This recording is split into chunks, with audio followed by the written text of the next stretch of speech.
dipersembahkan oleh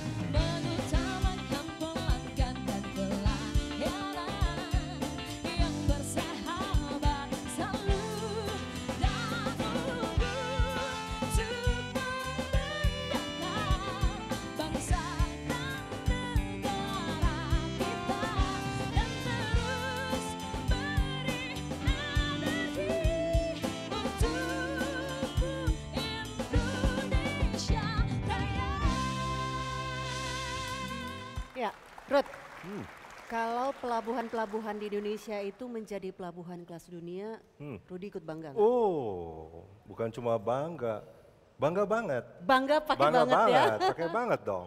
Nah, ini kita ngobrol soal IPC dan misinya menjadi pelabuhan kelas dunia pada tahun 2020. Nah, Betul 2020 sekali. ini udah tidak lama lagi ya, sudah Betul di depan sekali. mata ya.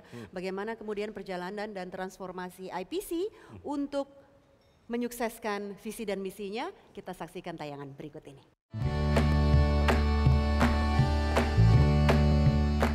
PT Pelabuhan Indonesia II atau Pelindo II bertanggung jawab mengelola pelabuhan di tanah air.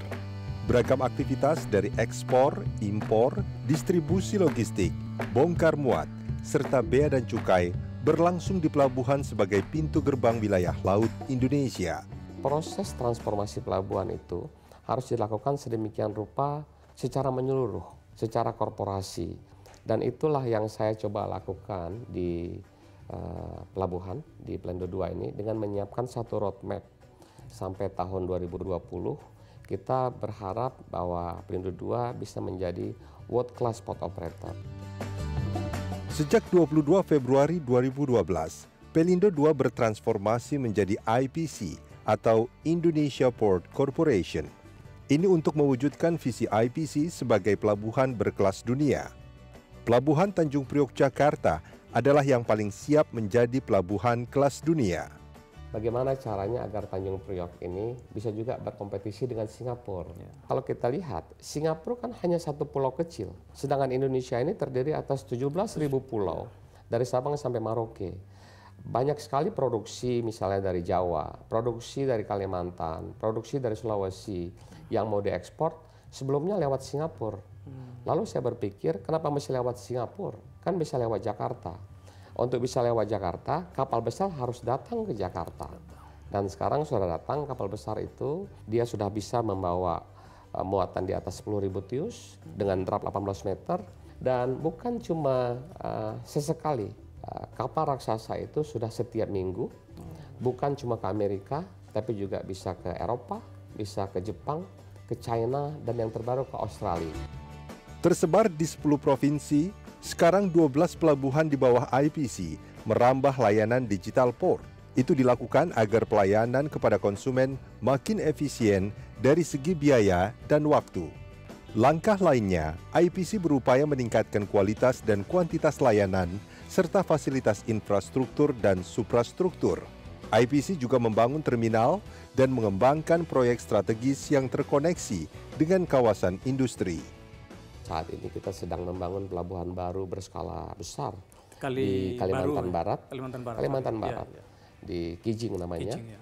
Selain itu kita juga melanjutkan pembangunan kali baru agar bisa memberikan akses kepada kapal-kapal raksasa untuk datang ke Indonesia. Di bawah kepemimpinan Elvin G. Masasya, IPC berperan aktif mewujudkan distribusi logistik yang efektif, efisien, dengan biaya kompetitif.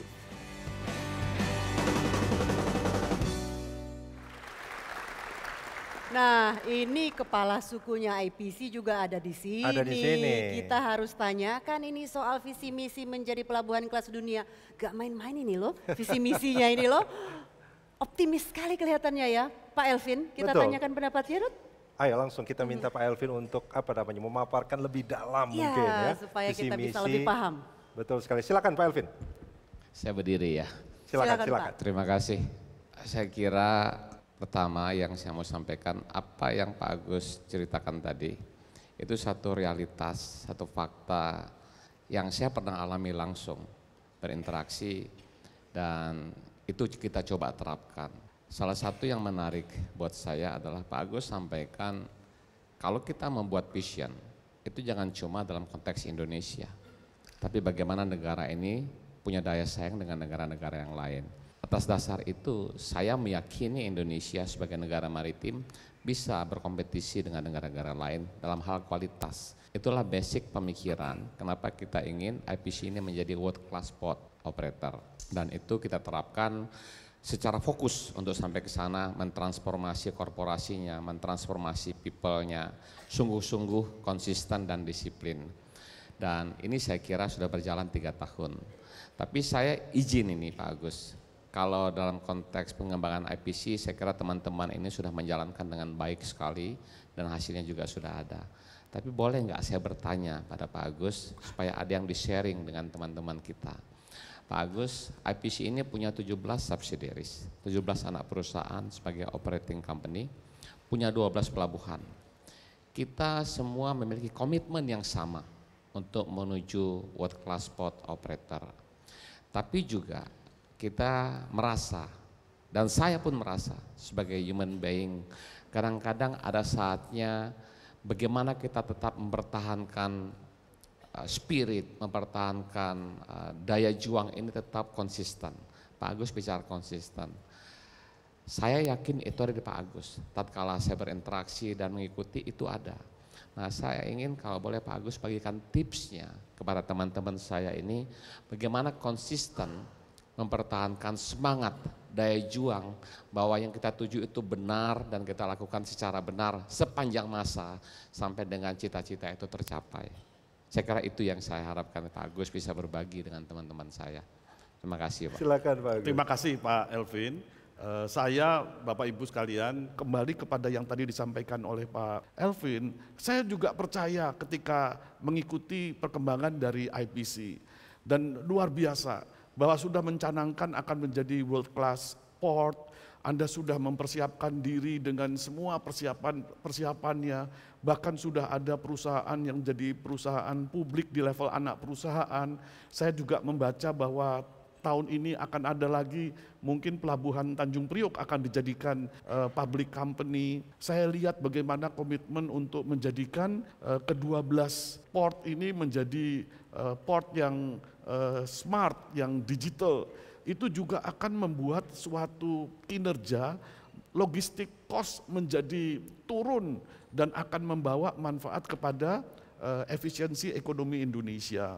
Nah, kalau tadi Pak Elvin menanyakan kepada saya bagaimana supaya kita bisa mempunyai konsistensi, saya meyakini bahwa tadi reform itu harus ada reform di bisnis dan budaya. Kalau di bisnis itu dimulai dengan visi besar, strategi yang betul, dan action program yang baik, dan setiap tahun seperti kita sekarang ini, setiap tahun ada kesempatan kita melakukan kajian yang memperoleh arahan dari direksi, komisaris, dan nanti arahan ini kita turunkan menjadi kontrak kinerja antara masing-masing anak perusahaan dengan kita, dan di masing-masing anak perusahaan harus diturunkan sampai di level individu. Jadi individu itu juga melakukan suatu kontrak kinerja dengan atasannya, sehingga ketika digabungkan semua itu adalah merupakan kontrak kinerja yang ditandatangan oleh Pak Elvin sebagai CEO atau Presiden Direktur dengan pemegang saham. Budaya dari institusi IPC itu mengarah kepada budaya, misalnya budaya berbasis kinerja, performance based organization. Kita mesti punya budaya pelayanan, karena kita fokus pada consumer, jadi kita mesti punya fokus kepada budaya pelayanan. Kita juga mempunyai budaya untuk mengelola risiko. Jadi kita mesti bangun risk culture kita. Karena di dalam IPC, saya yakin pengelolaan sumber daya manusia sudah baik, termasuk untuk memberi kesempatan bagi putra-putri terbaik untuk menduduki posisi yang lebih tinggi. Tetapi di level direksi dan komisaris, kita perlu jaga agar semua kinerja yang baik ini harus bisa sustainable, berkelanjutan. Dan untuk itu perlu ada suatu pemahaman yang sama dengan pemegang saham, bagaimana ke depan puncak pimpinan daripada institusi ini dilakukan proses suksesi. Khusus untuk misalnya IPC, yang saya sebagai orang di luar mungkin ingin menyampaikan rekomendasi, yang perlu mendapat perhatian adalah koordinasi dan sinergi. Karena di pelabuhan itu stakeholdernya banyak sekali.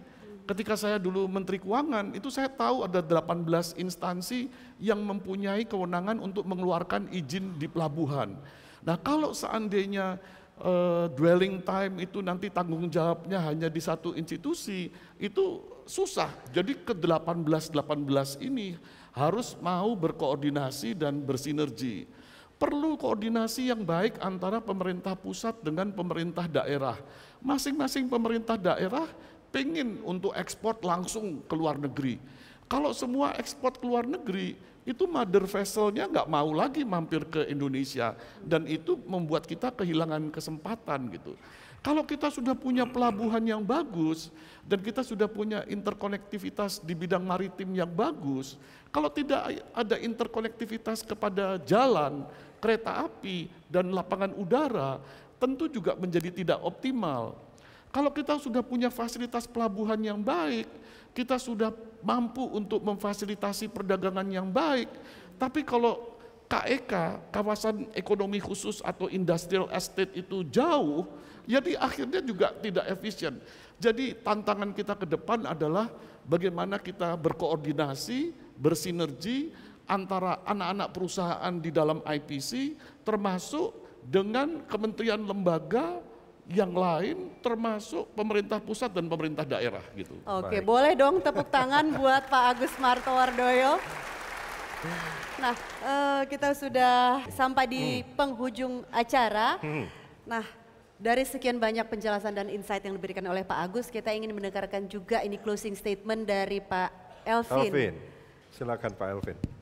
Pak Agus, tentu atas nama institusi saya mengucapkan terima kasih atas segala inspirasinya, motivasinya, dengan satu pesan, jangan pernah berhenti memberikan manfaat bagi bangsa dan negara dimanapun Bapak berada.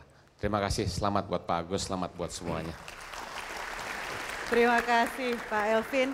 Nah, mungkin terakhir kita akan memintakan closing statement dari Pak Agus.